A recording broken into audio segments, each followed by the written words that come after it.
केवी studio की खास मुहिम कहता बेगूसराय बढ़ता बेगूसराय में आज हम लोग पहुंचे हुए थे व्यवहार न्यायालय। यहाँ पर यौन उत्पीड़न के बारे में बहुत सारी बातें हुई और सभी तरह के मजिस्ट्रेट बैठे हुए थे, जिला जज बैठे हुए थे और तमाम मुद्दों पर बातें हुई कि क्या क्या कमियां रह जाती है। तो आज हमारे साथ किशोर न्याय परिषद के प्रधान मजिस्ट्रेट रवि रंजन सर हैं। आइए जानते हैं कि यौन दुराचार और पॉक्सो एक्ट है क्या। देखिए, पॉक्सो एक्ट जो है वो चिल्ड्रन को प्रोटेक्ट करने के लिए है, जिनका कि सेक्सुअल, फिजिकल, इमोशनल एब्यूज होता है समाज में, उसके लिए पॉक्सो एक्ट बनाया गया है।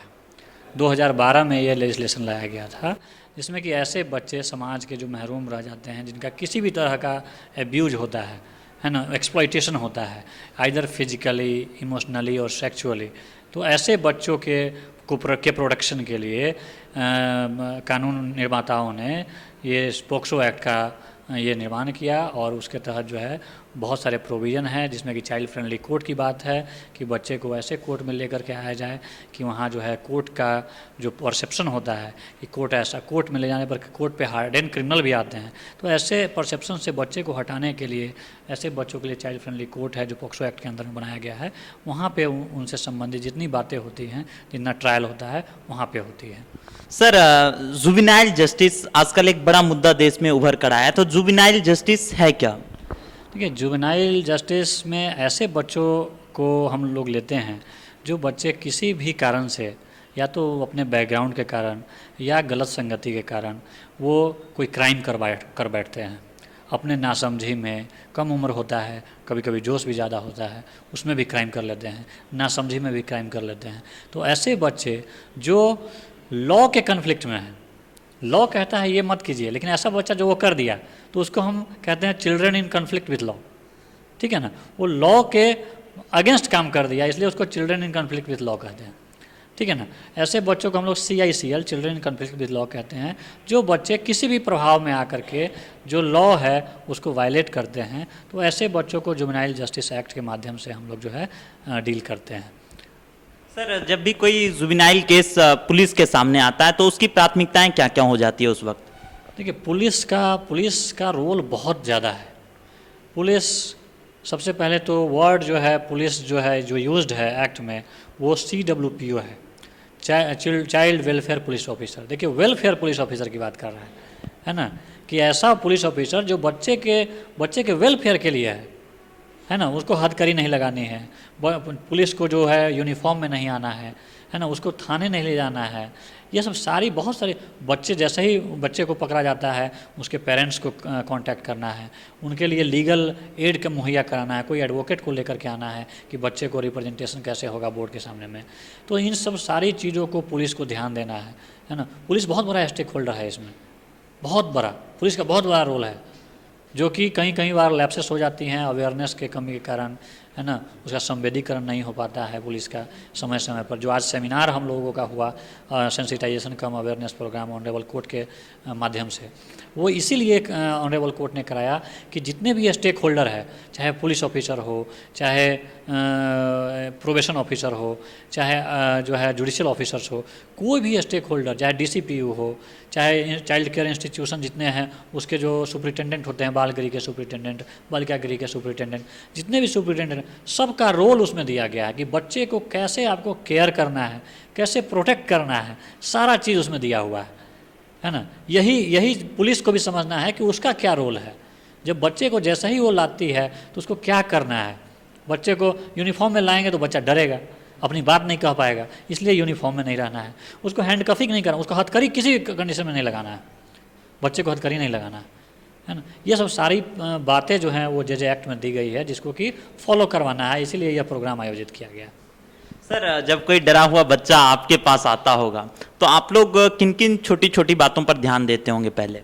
बिल्कुल, ये सबसे इम्पॉर्टेंट क्वेश्चन आपने पूछा कि कोई जो बच्चा है जो किसी भी क्राइम में संलिप्त पाया गया और उसको पुलिस के द्वारा बोर्ड के सामने जब प्रोड्यूस किया जाता है, तो बोर्ड को ये एसेस करना है कि बच्चे की मनोदशा अभी कैसी है, क्या वो डरा हुआ है, क्या वो इमोशनल हो गया है कि गलती हो गई।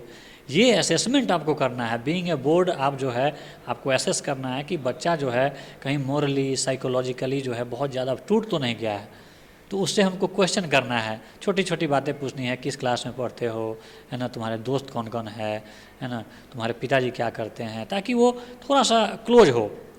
जैसे ही क्लोज होना शुरू होता है फिर हम लोग जो है उससे पूछते हैं कि आज कहाँ गए थे, कैसे तुमको पकड़ लिया गया, है ना। तो वो तो उसको लगता है कि ये कोई साहब नहीं है ना, ये हमसे जो पूछ रहे हैं वो बता रहे हैं कि हमको फ्रेंडली ट्रीट कर रहे हैं, तो इनको हम सारी बातें बताएंगे तो हो सकता है मेरे फेवर में जो है ये कुछ करेंगे, है ना। गलती हो गई है लेकिन, या नहीं भी हुई हो तो बाद की बात है, लेकिन अभी तो खैर पकड़ा के आया है, तो उसको हम लोग पहले साइकोलॉजिकली उसको जो है शांत करते हैं, उसको मॉडिफाई करते हैं, उसको कूल डाउन करते हैं कि वो फील करे कि वो घर के बाहर नहीं आया है ना, अपने माँ बाप के साथ बात कर रहा है ना, बड़े भाई के साथ बात कर रहा है, तब जा कर के वो ओपन होगा। वो ओपन होगा तो हमको बातें बताएगा, ताकि हम जब वो सारी बातें खुल के आएंगी तभी तो हम समझ पाएंगे कि किस कंडीशन में ये क्राइम में संलिप्त हो गया ये। सर बच्चे लोग आते हैं तो उन लोगों का मामला फास्ट ट्रैक कोर्ट में चलाकर बंद क्यों नहीं कर लिया जाता बहुत जल्दी? फास्ट ट्रैक कोर्ट का कंसेप्ट बच्चों के केस में नहीं है। जुवेनाइल जस्टिस बोर्ड जो है जे एक्ट के अंदर में काम करती है, वो अपने आप में फास्ट ट्रैक है, क्योंकि 4 महीने में यहाँ ट्रायल खत्म हो जाती है। जो इंक्वायरी होती है, ट्रायल हम लोग वर्ड यूज़ नहीं करते, इंक्वायरी वर्ड यूज़ करते हैं यहाँ। इंक्वायरी का 4 महीने का समय है, 4 महीने में बच्चे का केस खत्म हो जाना है, तो इससे फास्ट ट्रैक क्या होगा? एक्ट खुद कहता है कि 4 महीने में केस खत्म कर दीजिए, है ना। और इसीलिए 4 महीने में केस तब खत्म होगा जब सारे स्टेक होल्डर को इस एक्ट से संबंधित सारी जानकारी होगी, जिसको जो रोल प्ले करना है वो रोल प्ले करे आकर के, है ना। अब सपोज कि पुलिस को जो है जो रिपोर्ट देनी है, पुलिस रिपोर्ट नहीं देगा, 4 महीने में खत्म कैसे होगा? प्रोबेशन ऑफिसर को कोई रिपोर्ट देना है, वो रिपोर्ट नहीं देगा, केस कैसे खत्म होगा? तो ये इसीलिए ये अवेयरनेस प्रोग्राम है कि आपका ये दायित्व तो है और ये टाइम लिमिट दिया गया, इस टाइम लिमिट में आपको आकर के काम करना है। सर तो पुलिस कितना सहयोग करती है यहाँ पर आप लोगों को? सहयोग तो पुलिस की तरफ से होता है। पुलिस के सहयोग नहीं होने का कारण ये नहीं कि पुलिस सहयोग नहीं करना चाहती है, उनको जानकारी का अभाव है मेरे समझ से, या अवेयरनेस की कमी है। जिस बात को ऑनरेबल कोर्ट ने समझा और ये प्रोग्राम का आयोजन करवाने का दिशा निर्देश दिया गया, और ऑनरेबल कोर्ट के गाइडलाइन के आधार पर हम लोगों ने सारे बिंदुओं को छूते हुए सारे स्टेक होल्डर को सेंसिटाइज और अवेयर करने का काम किया। सर अभी जो प्रोग्राम चलाया गया उससे कितना फ़ायदा होने वाला है आने वाले वक्त में? ये तो जब नेक्स्ट वर्किंग डे पे जब स्टेक होल्डर्स जब हमसे मिलेंगे, अपना रिपोर्ट लेके आएंगे, तब पता चलेगा कि वो कितना समझे और कितना नहीं समझे। ये तो वर्किंग है, थियरी में आप समझा देंगे लेकिन वो काम नहीं करेगा तो क्या फ़ायदा है? मैंने सारी बातों को समझा दिया, पुलिस ऑफिसर को, प्रोबेशन ऑफिसर को, सारे को समझाया, सारे स्टेक होल्डर को समझाया। अब करना उनको है, अब वो सेंसिटाइज हो गए हैं, अवेयर हो गए हैं, तो उनको चाहिए कि जो नियम है, जो बिहार जुवेनाइल जस्टिस रूल और जो कानून है जुवेनाइल जस्टिस एक्ट, उनको अक्षरशः पालन करें।